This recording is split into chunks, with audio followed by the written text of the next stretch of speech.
I'm Jason Stanton, Senior Pastor at First Lutheran Church, Main Street, Onalaska, and I love my job. You might think I love it so much because of how much I love to hear myself talk. Preachers do typically like to talk. A lot, I know. But no, that's not it.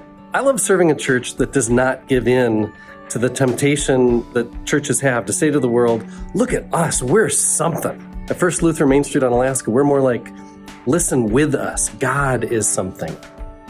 There's a famous story in the Bible where Jesus brings his closest disciples to the top of a mountain where they get to see the glory of God firsthand.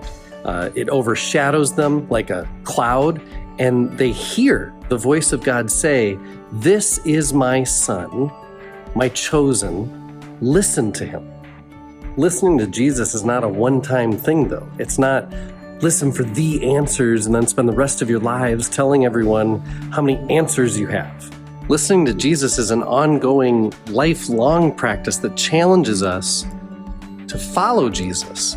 Listening happens, of course, in your personal prayers and devotions, and as much as all that, it happens at church, when we study the Bible, when we sing hymns together, when we worship together, praying, sharing the peace, celebrating God's real presence in baptism and at communion.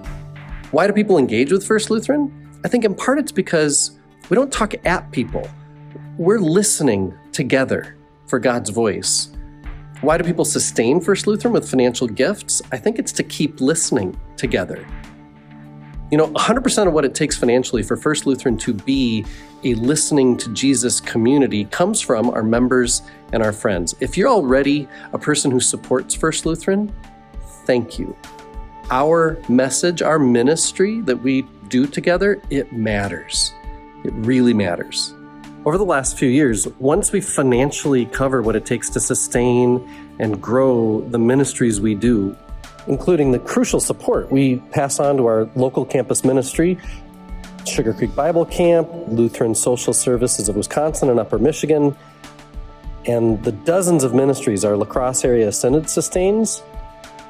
Once our offerings meet all those top priorities, we then change even more lives by making special one-time gifts. Over the last 5 years, our listening has led us to give thousands of dollars to the Hunger Task Force, the Reach Collaborative, Safer Families for Children, Lutheran World Relief, and more. This year, our listening has led us to name 3 more big goals that have to do with the local housing crisis, our own youth and family ministries, and the ways we care for creation. If our financial gifts increase by $30,000 in 2025 as compared to 2024, then in 2026, we will write a $10,000 check to Pathways Home, a cooperative effort that seeks to address homelessness in La Crosse County. The plan is smart. Our members care about this issue a lot. It's our community's best way forward.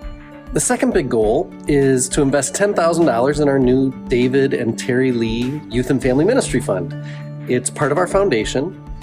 We hope to see others add their own legacy gifts to this fund as time goes on because we feel called to share our inclusive, our grace-filled message of God's love with kids and their families for generations to come. The third goal, if we exceed our basic ministry needs, is to pay $10,000 toward our solar panel project. There's a large group of us at First who hear God's call to care for creation. That's the name of our new team. Solar panels are a first step in having our church lead us all to think about how we can care for creation more faithfully. What works best, both for those who give and for the church, is for all of us to complete one of these intent of giving cards. Online or on paper, either way. When we receive 200 cards, a $5,000 gift is going to be given to First Lutheran, so it's worth the effort. I encourage you to prayerfully listen for God's voice as you discern how your actual giving is going to reflect your ability to give in 2025. Please return your statement of intent card by February 23rd. With your increased giving, we're going to be able to continue to grow the ways we change lives. Because as always, First Lutheran's ministry welcomes all, builds community, and serves our neighbor.